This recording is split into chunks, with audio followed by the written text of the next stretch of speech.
Thank you. Welcome to the Council on Foreign Relations Religion and Foreign Policy webinar series. I'm Irina Faskianis, Vice President of the National Program and Outreach here at CFR. Thank you for joining us. As a reminder, this webinar is on the record and the audio and video will be available on CFR's website, cfr.org, as well as on the Apple podcast channel, Religion and Foreign Policy. As always, CFR takes no institutional positions on matters of policy. We're delighted to have Peter Casarella and Cecilia González-Andrieu here with us to discuss the geopolitical and cultural influence in leadership of the Pope, as well as the role of the Catholic Church in international relations. Peter Casarella is a professor of theology at Duke Divinity School, where he primarily focuses on systematic theology, world religions, and Catholicism. He is currently serving a second 5-year term on the International Roman Catholic Baptist World Alliance Ecumenical Dialogue. He has published a monograph as well as 91 essays in scholarly journals on topics including Hispanic and Latino presence in the U.S. Catholic Church, intercultural thought, and medieval Christian Neoplatonism. Cecilia González-Andrieu is a professor of theological studies at Loyola Marymount University. She is a leading scholar of theologic aesthetics, Latin theologies, women's issues, and political theology. She serves on the board of the Academy of Catholic Hispanic Theologians of the U.S. and as an advisor to the Discerning Deacons Project. And she was a contributor to Go Into the Streets, The Welcoming Church of Pope Francis, which was published by Paulus Press in 2016, and authored Bridge to Wonder, Art is a Gospel of Beauty, which was published by Baylor University Press in 2012. So thank you both for being with us today. I'd like to first turn to you, Peter, to give us your thoughts on the Pope and the role of the Church, and just noting that today is Pope Francis's 80th birthday. So we've timed this well. So let's go first to you, and then we'll turn to Cecilia. Exactly. Thank you so much, Irina, and the whole team at CFR for giving me this opportunity to speak about the Pope and international relations. Yeah, happy birthday, Pope Francis. Tanti auguri, as they say in Rome. Pope Francis was actually born. Here's a picture of him receiving a gift on his plane ride back from the recent trip 2 days ago to Corsica. Pope Francis was born on December 17th, 1936.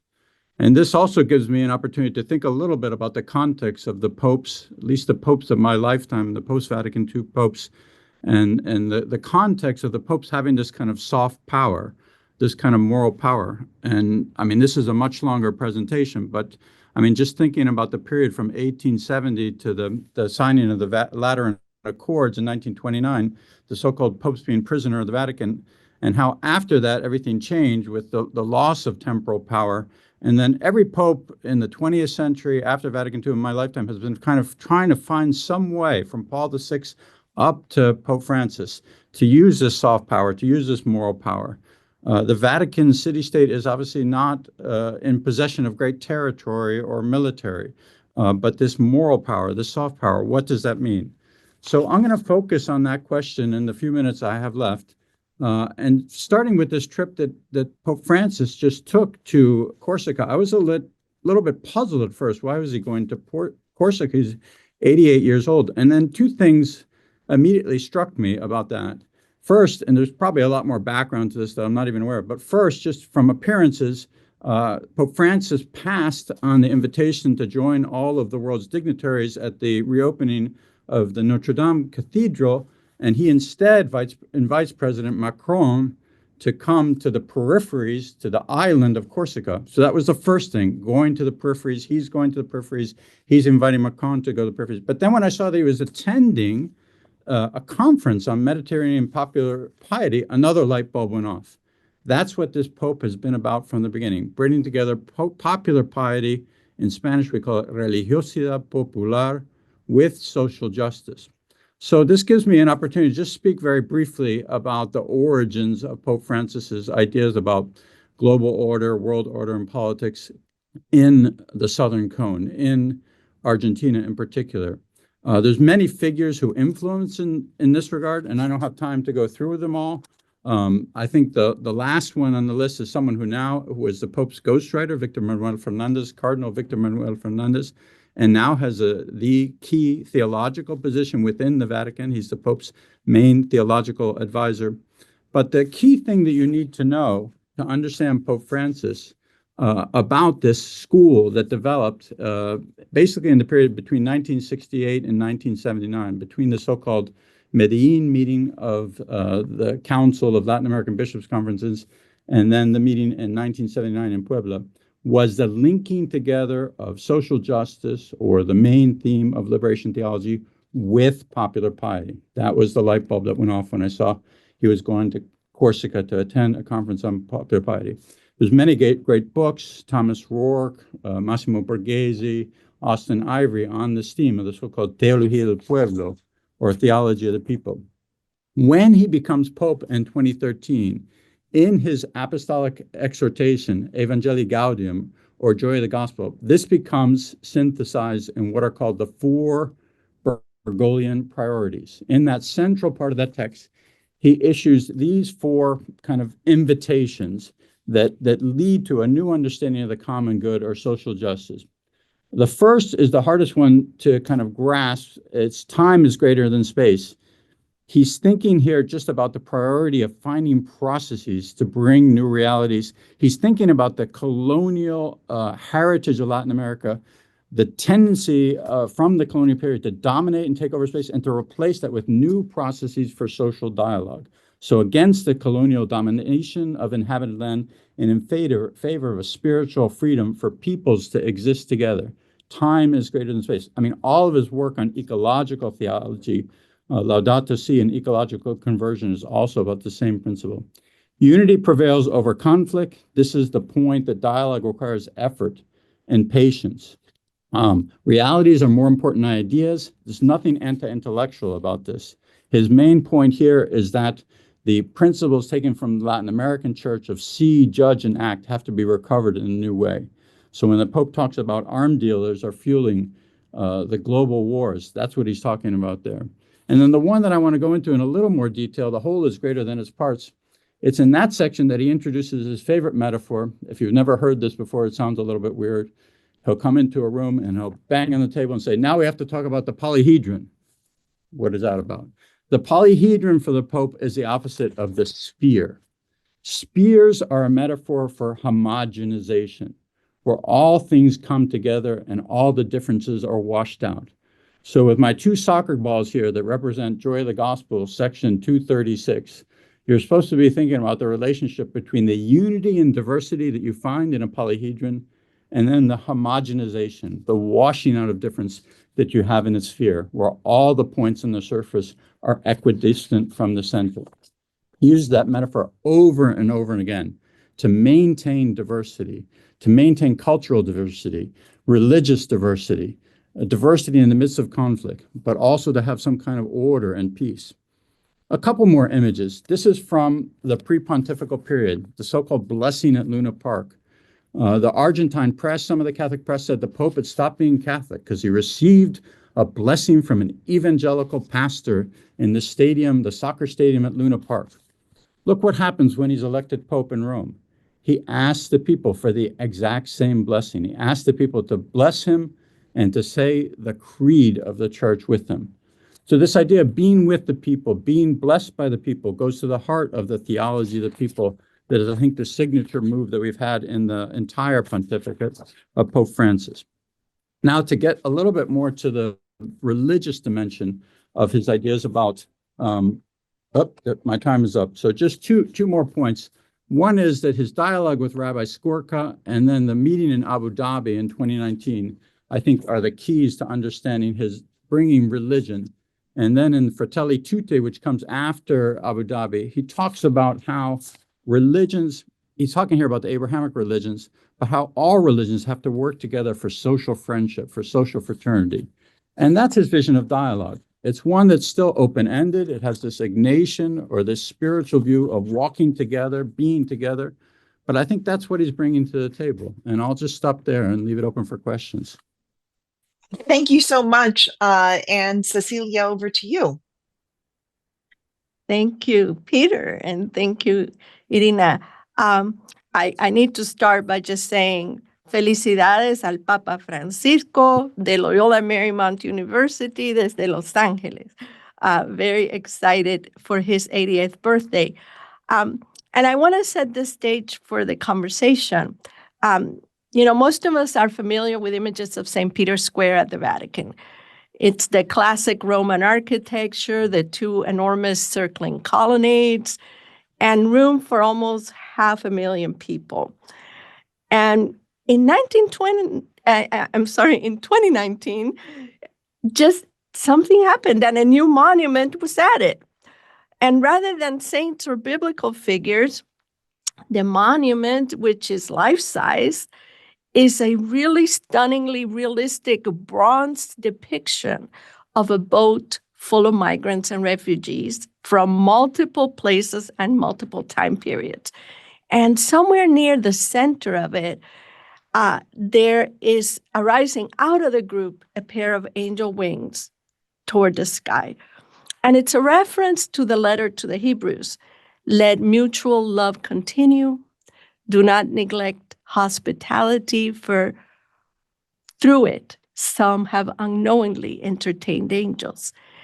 Now, the appearance of a brand new monument on the geographical center of the Catholic Church after 400 years of nothing new at the plaza tells us much about Pope Francis. Now, that the monument is an unapologetic and highly political appeal to advocate for the most vulnerable of the world tells us even more about him. And many are going to see the statue and be very moved by it, as I was, but others will see it as a hindrance to the plaza. And so it is with Pope Francis. Many people around the world see him as a spiritual leader who has been enthusiastically embraced by people of many different faiths or of no faith. Others, especially those who benefit from privilege and from power, some of them Catholic, see him as a disruptive force and openly oppose him.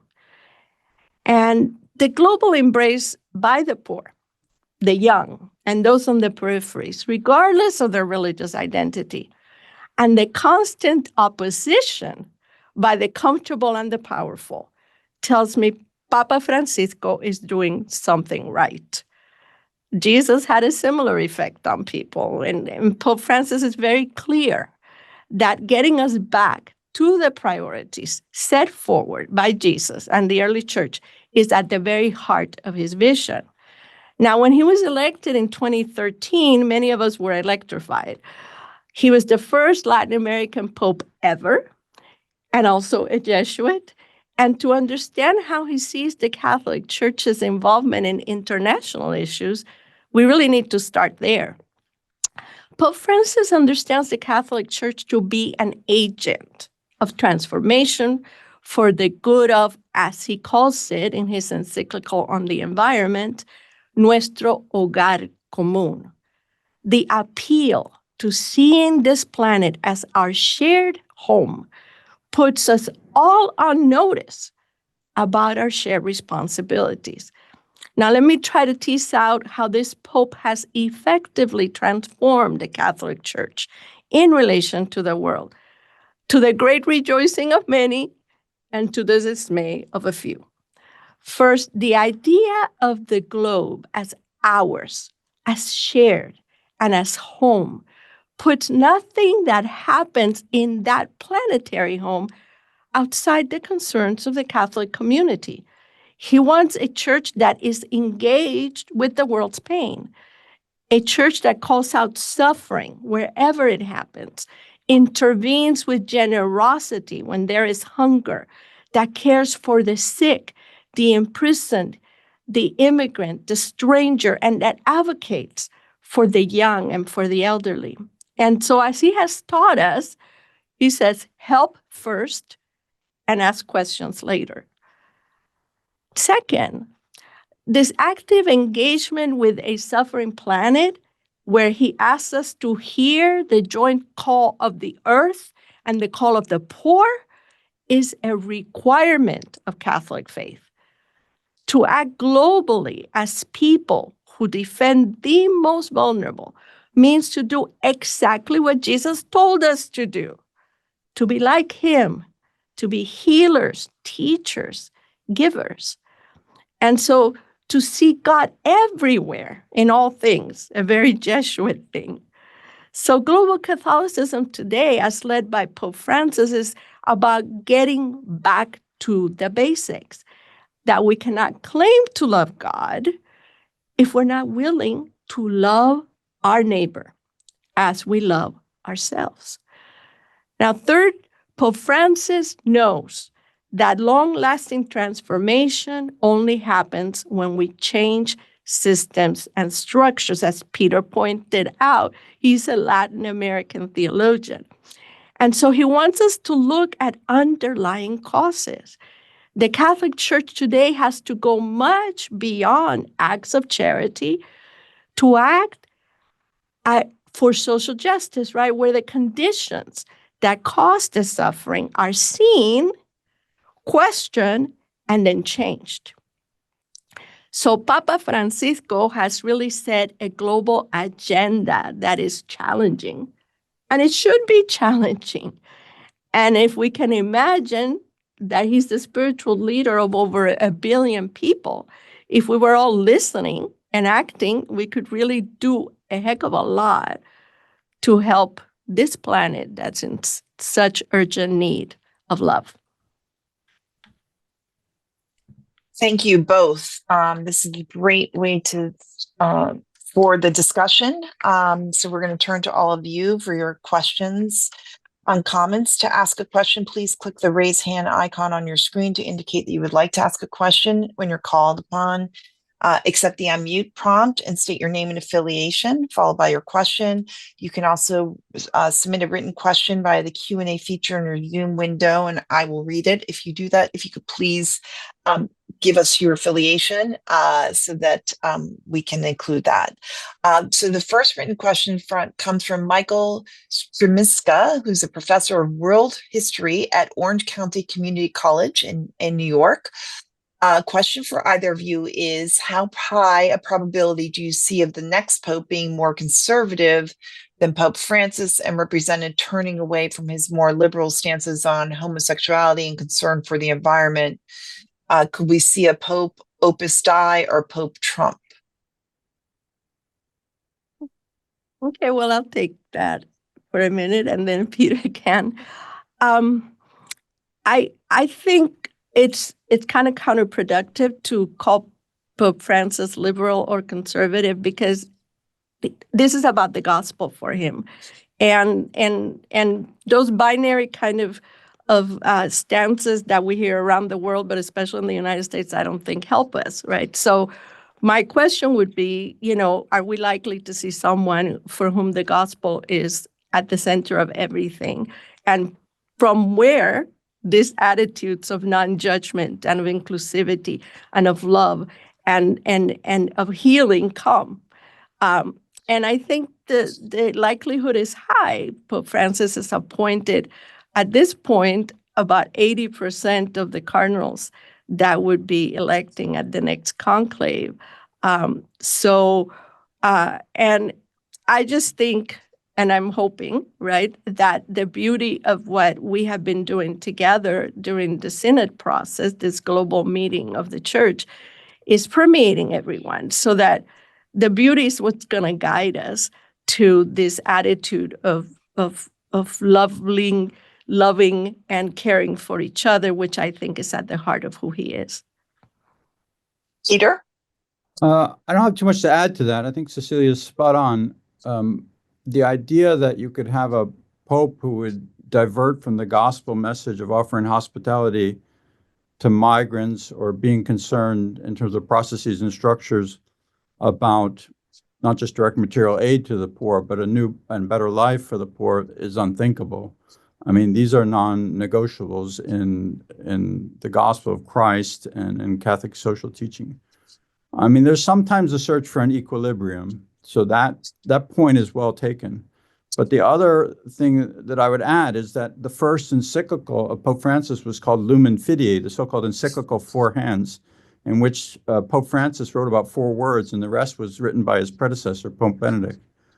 So there's always going to be some stability, even if there's change. Fantastic. I'm going to take the spoken question from Egon Chulikian. You could share your affiliation. That would be great. Yes, there we go. Everybody, this is Egon Shalakian. I modestly say I'm affiliated both with the U.S. Congress and the White House, formerly with Harvard, if that matters. Thank you very much. Very much appreciate your delivery today. It's very important to myself.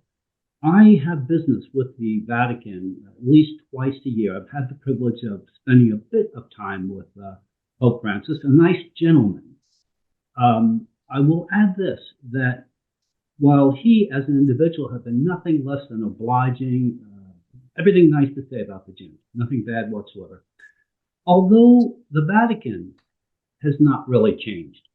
I don't sense any difference when I go there today versus 5, 6, 10, 15 years back. I deal heavily with the anti-cult movement in Eastern, Central, and Western Europe, which is spearheaded by Ficus out of Paris, France. And boy, all those activities taking place in Italy, France, and all of Western, Central, and Eastern Europe, I've not come across any activity emulating out of the Vatican, which says, no, this is no good. This is not Christianity being practiced. And I'm stunned by that. I've refrained on multiple occasions about ever bringing the matter up direct. I usually get like 5-10 minutes with the Pope, maximum. And I guess I could bring up a few issues when I have those few moments. I've never had the courage, because I don't want to put the gentleman on the spot. I'm not sure if he's totally aware of what's going on, but boy, it's in his backyard. And that just catches my attention. Every time I leave the Vatican, I think, what are they doing? Can you give any input or any statement on this matter? Well, Egon, I just came from a meeting with Pope Francis this last month about, especially about with the Amazonian women leaders and with women leaders in Canada and in Latin America. And it was a very private meeting. And I was struck by the kind of, to me, clash of times that you feel when you are there. And I think that is right. That's a burden that Pope Francis is carrying, that we are this enormously ancient structure with all of these protocols and all of these very complicated ways to deal with the world. So I think that causes a slowness and an amount of red tape and all of that it's really, I mean, I just going to the Vatican to meet with Pope Francis is pretty daunting. On the other hand, and this was part of the conversation we had with him, he pointed out, he's appointed 23 women to major positions within the Vatican structure. And what he told us was, I see things changing. And this gets to my point about structures, right? That by putting people into his teams, by creating so many cardinals from the developing world, by bringing women into positions of authority, the structures themselves hopefully will start becoming more responsive and dynamic to our present world. And I think it is a very clear tension within the Roman Catholic Church of how do we step out, and he talks about going out into the streets and the peripheries. How do we do that? How do we listen to concerns like what you're bringing up in a way that's quick and dynamic and can answer? So my only advice to you would be find some people within the structure that you can have conversations with about what's going on and see if they can move things along. Yeah, again, in agreement. I mean, Ecclesia Semper Reformanda, the church is always reforming itself, and Pope Francis has, I think, successfully taken the lead on some of these internal reforms. And I'm glad Cecilia talked about her meeting with the discerning deacons recently in Rome. On cults, I don't know the situation about Vatican vis-a-vis cults in Eastern Europe. I can say a word about some of the processes he's been trying to clean up with the religious orders and the ecclesial movements. He's been very strong on maintaining kind of spiritual direction from outside of the order, the so-called internal form, and respecting privacy. So he's very anti-cult within Catholicism. But the question about Eastern Europe, I don't have any specific information on that. Thank you both. We're waiting for questions to queue up. So I'll take the next one. What do you think are the main challenges the Vatican faces in navigating international relations, especially as we see so many conflicts around the world and a rapidly shifting geopolitical landscape?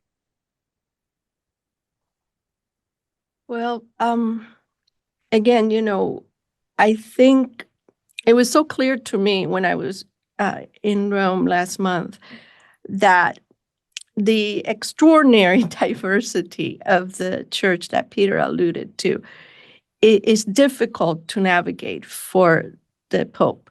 I mean, one of the most ancient titles is Pontifex, the bridge builder, the bridge maker. So I think it is really challenging to have people, even just think about the United States, right? To have Nancy Pelosi and people in the Supreme Court, Amy Coney Barrett, both be Catholics, right? People who have such really divergent views just thinking about the United States.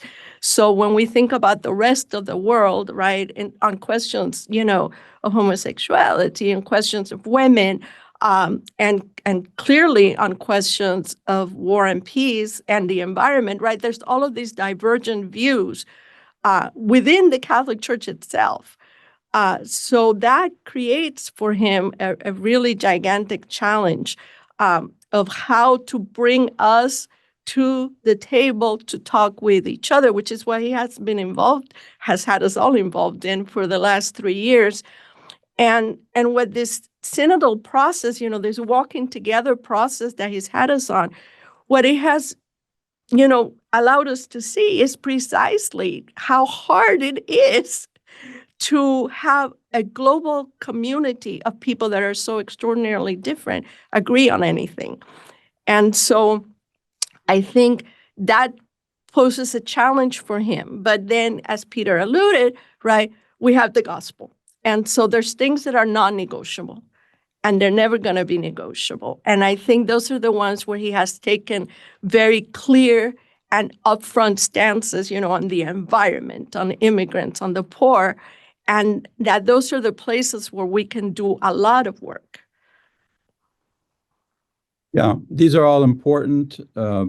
He's opposed to the use of nuclear arms. I mean, all of these individual items could be detailed and discussed at great length. I think what I see as the overarching challenge, and as I said before, I think each of the popes in my lifetime, from Paul VI up to Francis, have been trying to find a new way to use this soft moral power and to do that in conjunction with other world leaders. So by highlighting the agreement in Abu Dhabi in 2019 with the Grand Imam of Al-Azhar, Ahmad al-Taib, I was trying to point that at least within the Abrahamic framework, there's some, at the one hand, you're saying that a certain resistance to a purer relativism, to a purer secularism, and keeping transcendent values, openness to the absolute in the mix, as you're also defending religious liberty, but at the same time saying we have to get real.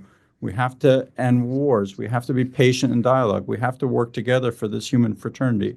There's not a particular recipe that brings all of those things together. And the tension between remaining open to dialogue and at the same time emphasizing transcendence and the problems with a completely relativistic world where everything is okay, that's not easy to negotiate, but that's the fundamental problem as I see it. Fantastic. Let's go next to Simi Ahmed.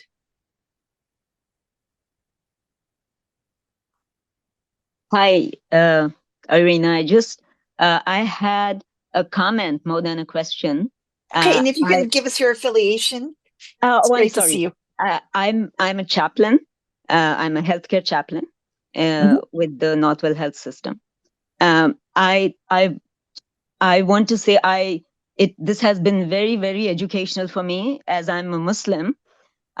Both the speakers are very eloquent, and I would like to thank them, and I would like to thank CFR for having this session, because for me personally, it's been very, very educational regarding Catholicism and the Pope and everything else. Thank you. Thank you. I'm going to go next to written question from Mary Hunt, co-director, Women's Alliance for Theology, Ethics, and Ritual. Pope Francis is assumed to be progressive on social issues, except when they have to do with women, whether on birth control, abortion, ordination of women to the deaconate and the priesthood. There is little change in teachings or structures related to women during this pontificate. A few women have been added in administrative positions, and some participated in the recent synod. But since no Catholic women are ordained, no Catholic women have jurisdiction of or decision-making at this point. What message does this give world leaders about the Vatican's moral compass? Well, as Peter mentioned, I was and thank you, Mary, for the question, even though it's a very difficult one. And I was there with women leaders from the Amazon, 2 Franciscan sisters from the Amazonian Ecclesial Conference, and then from discerning deacons in the United States, and women leaders from indigenous communities in Canada. And our conversation with the Pope was about the fact that women are doing really extraordinarily important work around the world, and that they are doing so because they have a bishop who has seen what they do and decided, yeah, I need to give you some kind of authority to do this, right? But we cannot be depending on that. We cannot be depending on there being single bishops in single places who see a need and then act. And so I think for me, the discerning deacons, the desire to return the diaconate of women, because it was part of the ancient church for the first 1,000 years, probably, to return us to that practice would be a really great step. So what I feel from Pope Francisco, he is 88 years old, and he's pretty much very similar to my own dad. And in that sense, there's great appreciation, and as he talks about all the time, that women, he told us, women run the world, but a great support for that. But he is a man of his time, and I think it's going to take someone from a later time who has been more involved with women in leadership and to take the next step. I do note that the conversation on the diaconate has not been closed. We were all very afraid that was going to be the case. It has not. It will continue open, and it will continue to be talked about. And I just think he does trust the sense of the faithful, the sense of the church. And I think that the more that we speak about this, the more that we act in ways that show that Catholic women are doing extraordinary work around the world, the more that sense of the faithful will become apparent to him and to the rest of our faithful, who have to then embrace women in equal leadership. And I think that's the only way we're going to get there. Thank you. I'm going to go next to Anita Chang.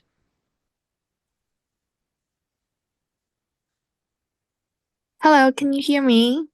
Yes, if you could give us your affiliation. Yes, my affiliation with is with China Aid. organization working on religious freedom in China.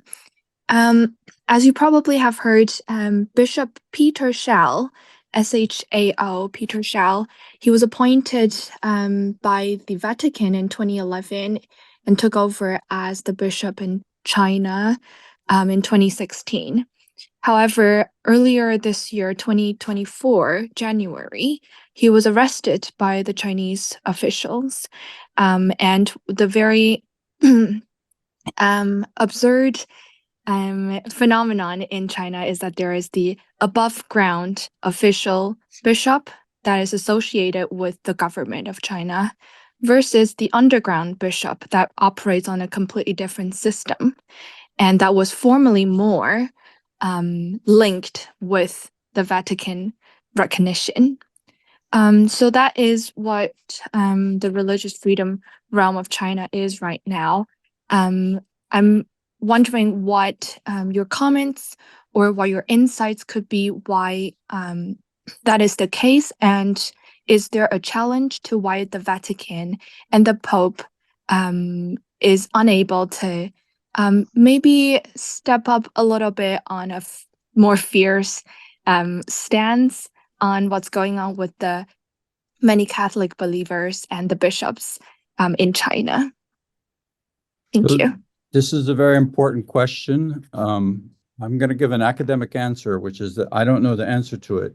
And in fact, Nancy Pelosi just went on record a few days ago criticizing Pope Francis and speaking up in favor of Cardinal Shen, who's also a critic of Pope Francis and the China policy. When I was in charge of a Center for World Catholicism, we did one event on China. It was by invitation only because the people who wanted to speak freely didn't want word getting back to China. When I first found out and met people who had been in the church in China in 2000, I was told that there was infiltration on both sides. The Patriotic Church was infiltrated by priests that were loyal to Rome and vice versa. Even if I had the languages, Mandarin and Cantonese, I don't know that I could figure out the situation. And of course, the agreement that the Vatican signed is not public. I have had dinner with Cardinal Chen. I have a lot of respect for his critique. It's a very complicated situation. I wish I could understand it better myself, but the information that is publicly available is limited. And that's basically all I can say. But you're raising very important concerns and questions. Okay, we'll go to the next question from Eric Owens, who is at Boston College. How would you evaluate the Vatican's efforts to reduce violence in the Middle East vis-a-vis their efforts in Ukraine, Russia? What does success look like for the Vatican foreign policy in these areas? I'll say a little bit about Middle East. I think that the symbolic gesture that I would bring to the fore is that Cardinal Pizzaballa, the Latin Patriarch of Jerusalem, who speaks with and for the Vatican in that context, had offered to give himself up to get hostages returned. So, I mean, not only trying to speak for peace and reconciliation. Now, I know that, like, for example, the child in the manger in St. Peter's Square that Cecilia was talking about, with the keffiyeh on, has offended some people in Israel. The Pope speaking about a genocide of people in Gaza has offended certain people in Israel. But he wants people to be engaged. He wants to bring peace in the Middle East. And I think the locutions of Cardinal Pizzaballa, if you read them carefully, the Vatican has a place in Jerusalem, has a place in the Middle East over centuries. This is not a new effort or a quick, easy fix, and they want to keep that dialogue going to protect Christians in the Middle East, and not just Catholics, but also to bring about some reconciliation in this intractable conflict. I don't know, did you want to speak to Ukraine or Russia, Cecilia? Well, I know that war weighs heavily on Pope Francis in ways that break his heart.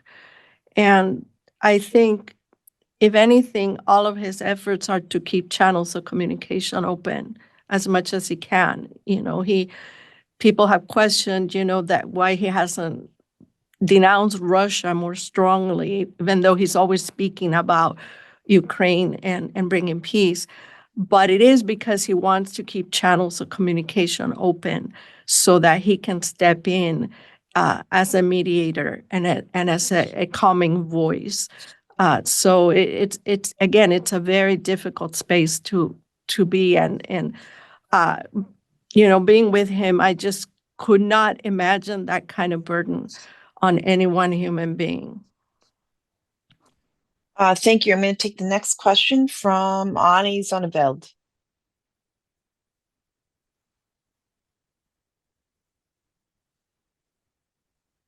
Hi, good morning, afternoon. Annie Zonneveld, founder and president of Muslims for Progressive Values.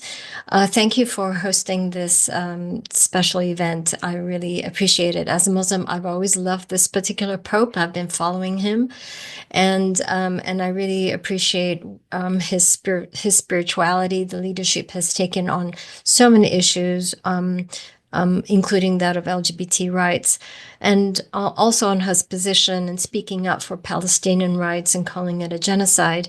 I'm just wondering if there's any insight here. Has he spoken to Biden? Because as a Catholic himself, I'm just wondering from a spiritual leader position if he could have any influence on Biden and his arming of such a genocide, and if there's any light at the end of this tunnel. Thank you. Well, there have been conversations. I'm not privy to them, but I mean, through the nuncio, I mean, messages could be going on as we speak. I don't know about that, but so I mean, I have the same wish that you expressed, Ani, and I don't know that more can be done in the closing days of the Biden administration, but I would hope for that. But the fact of the matter is that the Pope will meet with every U.S. president. The Pope met with President Trump and his wife in the Vatican. So, and even if you go to the more complicated, from his perspective, more complicated incidents of Argentine presidents, some of whom who denounced him and used really foul language and talking about him when they ran for president, he met with them too. So that's kind of a mark of his pontificate, is being willing to meet with a lot of different people from different perspectives. Cecilia? Yeah, no, absolutely. I mean, he again, this idea of trying to bridge and to be somebody that can connect people, even when it is, and people are not to his liking, but that it needs to be done. I do wish, for him to have that conversation with President Biden. I know that he keeps a really close eye on what's going on in the United States. And when I met with him, he actually asked me some questions because it was right before the election, very precise questions. And he's paying attention to everything. I mean, I just read that he's watching what's going on in Syria with great care. So he has to keep attention in many, many places. But I do wish, that he could make a phone call to the White House and have a conversation with the Pope, with the president. Yes. Thank you. I'll take the next written question from Tom Reese of Religion News Service. The Holy See has nunciatures, embassies around the world, and a representative at the UN. Do you see them as a force for peace and justice in the world, or do they just protect the interests of the church? Well, I think it's, well, thank you for the question, Father Reese. You're actually an authority on this matter yourself, but I think it's clear that in both at the United Nations, where the Pope spoke in 2015 and spoke about justice, that this soft power that I've been talking about is for the sake of the common good, is for the sake of, as Cecilia was saying, making the earth our common home. I mean, everyone has a right to the land. That's not just for Catholics or even just for Christians. So, I mean, the very fact that the Vatican is involved through its nuncios in the world and through these private channels, it's all oriented towards the common good. And what I think Pope Francis brings to the table, and you see this when you study carefully both Evangelii Gaudium, Joy of the Gospel, and Fratelli Tutti, is this interest in social dialogue, an interest in entering into conflict situations, not in a Pollyannish way, not in a utopian way, in a way that's critical of ideologies, but also trying to listen to people on both sides. He's a pope of dialogue, and that's heartbreaking, that's heart-wrenching, but he's trying to make that the foreign policy of the Holy See, if you will. So thank you for the question. Yes, thank you for the reason. My thoughts are that as much as these positions at the UN and in different, nunciaturas around the world are so visible, the nunciatura sent a letter to my undergraduate students because they sent notes to the Pope with me. And I think he's got also that focus, right? That the young of our church and of the world, not just Catholics, the young are the ones that are going to change things. And so I think he's very invested in promoting them as critical thinkers, as thoughtful people, as people that share the planet, that care about it.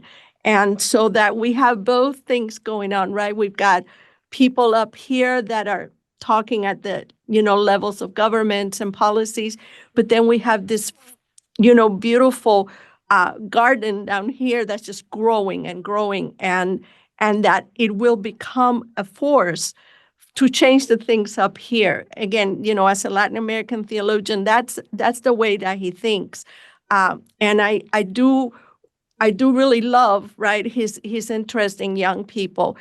Sometimes the structures are very staid, but when young people go out into the streets, things begin to happen.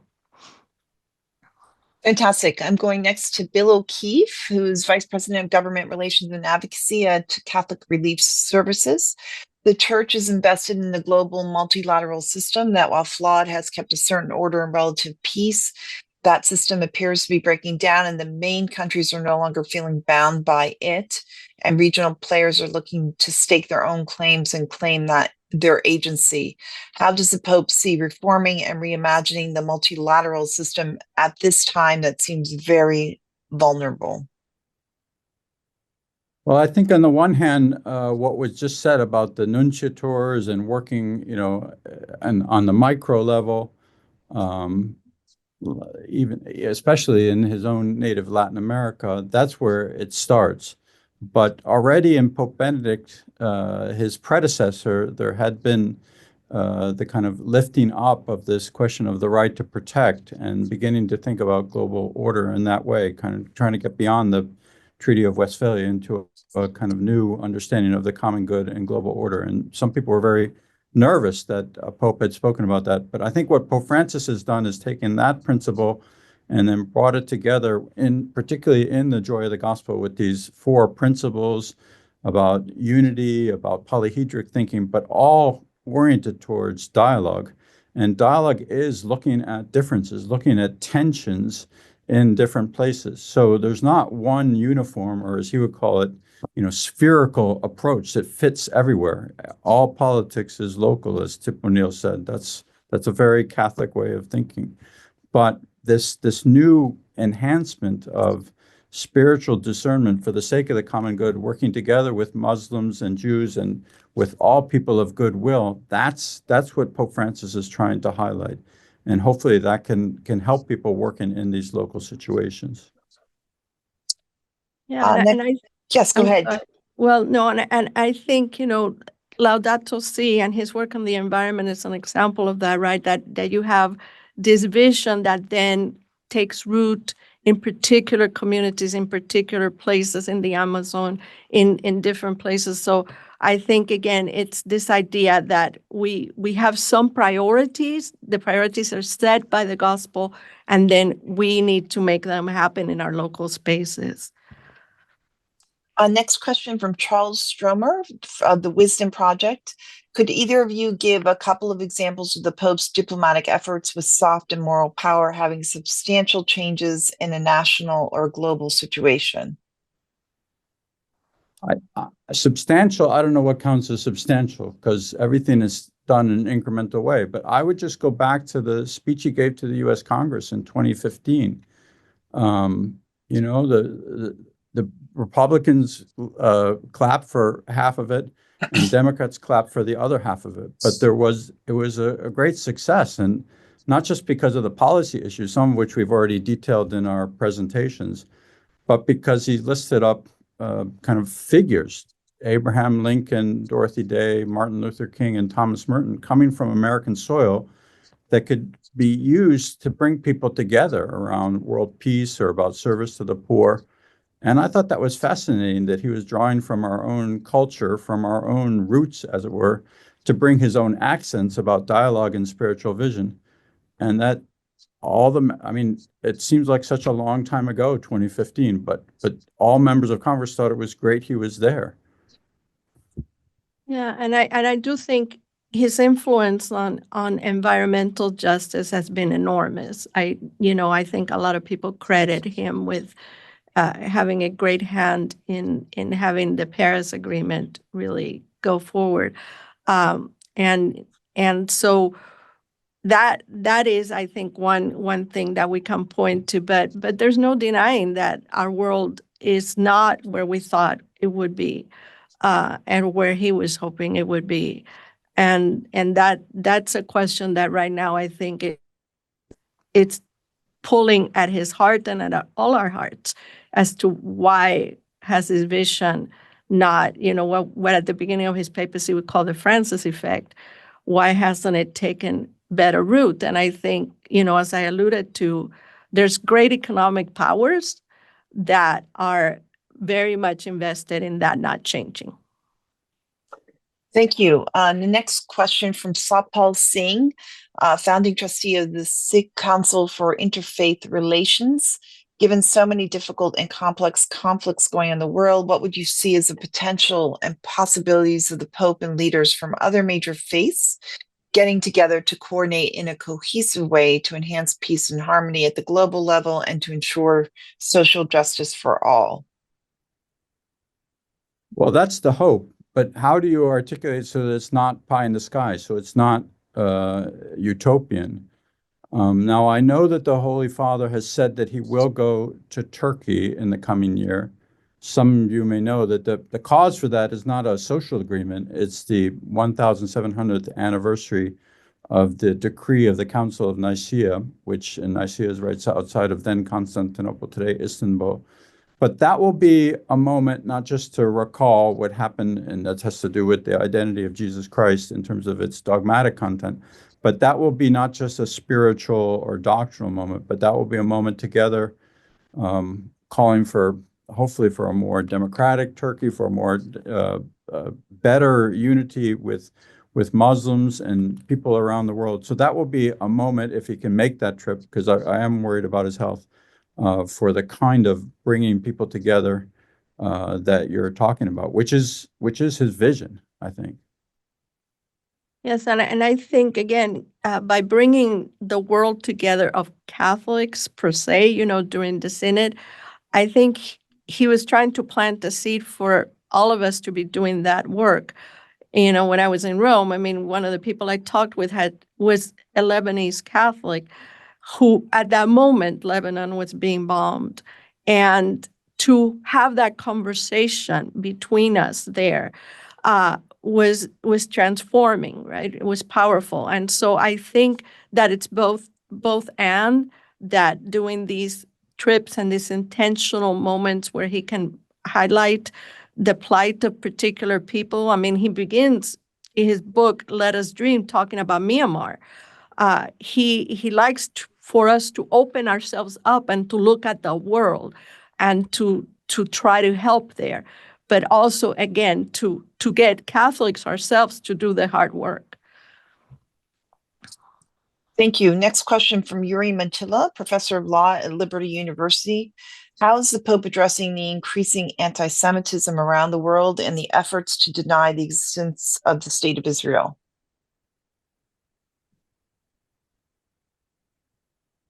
I think that's something that the Church has been involved in, particularly since the Second Vatican Council, in a very concerted way. And I think that the efforts that are going on to work in many different groups are still ongoing within the Vatican, within the Pontifical Council for Promotion of Christian Unity, where the Jewish-Christian dialogue continues. So I don't think that that's something that changes from day to day. I think since the Second Vatican Council, I mean, I tried to talk about that in terms of the relationship to Skorka, just one person who's now in Philly, but I think that that's moving forward, and I don't see that changing anytime soon. Right. Yeah. I mean, his relationship with Abraham Skorka, which goes back decades, tells us, right, that he understands and sees, the unity of Christians and Jews and Muslims as key to who we are and as Abrahamic faiths. And so I think he continues that work. And I don't think there's any indication that that's not up at the top of his priorities. Thank you. And the final question comes from Andrew Saltzman, Associate Professor at Benedictine College. In speaking to clergy from Ghana, the Catholic Church has played an important part in preventing violence through the promotion of interreligious dialogue at the local levels through visits of Catholics and Muslims to each other's schools or congregations. It seems to me that the Catholic Church, with a very developed international theory of interreligious dialogue, is playing a role which no secular organization could play. In your view, what are other global challenges in which the soft power of the Catholic Church is particularly or even uniquely able to contribute? No, that's a really good point. And that's a good point to end on. I mean, if we were to go into the theological issues in more depth, we'd go back to Nostra Aetate at Vatican II. And I think over and against certain fundamentalists, the Catholic Church found a position there where Christ is at the center, but then moving outward in these concentric circles, there's always going to those who don't have any belief whatsoever, those who don't believe in God or have no use for religion whatsoever. There's always a possibility for dialogue. There's always a possibility for keeping things open. In the context of Ghana and other countries in Africa, where there's a slightly different understanding of relation between church and state, I've talked with some of my Pentecostal students from Ghana about this. The Catholic Church is a witness to both social justice and keeping these dialogues open. And so for me, teaching at a secular university and teaching in a historically Protestant divinity school, these teachings from Nostra Aetate, the teachings of the Catholic Church about interreligious dialogues, are gifts that need to be shared. And I do think one of the soft powers of the Catholic Church are in education, in educating children and people on the peripheries all over the world, and in making that a priority, and also in educating our future leaders. And I think that that's a place where we, again, can put the seeds in of a changed world. Wonderful. Well, with that, we've come to the end of our time, and I venture to say that we have benefited from the education of both of you for this wonderful hour. So thank you very much. Your students are fortunate to have you as their professors. So thank you to Peter Casarella and Cecilia González-Andrieu again for being with us, for your analysis and your comments, and to all of you for your questions and comments. We encourage you to follow CFR's Religion and Foreign Policy program at CFR_religion on what was formerly known as, or is now known as X, and to write us at religionprogram@cfr.org with suggestions or questions. Thank you all again for being with us. We appreciate it, and we wish you happy holidays.